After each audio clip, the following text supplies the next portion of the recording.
विकसित भारत जी रामजी ही परिवर्तनकारी आणि व्यापक योजना आसा। त्याच्या संदर्भात काँग्रेस पक्षान लोकांमदी संभ्रम पातळचो न्हय अशी स्पष्ट शिटकावणी केंद्रीय शेती मंत्री शिवराज सिंग चौहान हांणी दिल्या। नवी दिल्लीत खबराकारांकडेन उलयतना तांणी काँग्रेस पक्षाचेर खर टिका केली। दर एक उदरगतीच्या उपक्रमाक विरोध करप हो काँग्रेसीचो स्वभाव आसा अशी टिकाय तांणी ह्या वेळार केली। विकसित भारता खातीर विकसित गांव ही संकल्पना राबोवन गांवागांवांनी रोजगाराच्यो संधी निर्माण करपाचेर जी रामजी योजनेचो भर आसतलो अशें ताणें सांगलें। मनरेगा बचाव संग्राम ये मनरेगा बचाव संग्राम नहीं है, ये भ्रष्टाचार बचाव संग्राम है। कांग्रेस को ग्राम से परेशानी, कांग्रेस को काम से परेशानी, कांग्रेस को राम से परेशानी।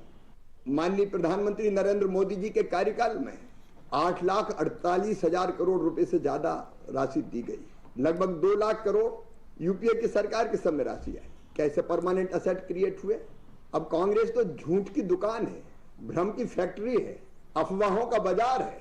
अब ये बात की जा रही कि मजदूरों को काम नहीं मिलेगा।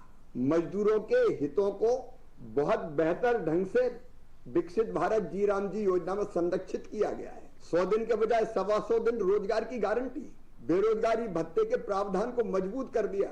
मांगने पर काम नहीं तो बेरोजगारी भत्ता पुख्ता।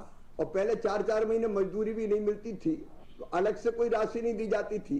अब विलंबित मजदूरी के भुगतान पर दंड का प्रावधान, अतिरिक्त पैसा देना पड़ेगा।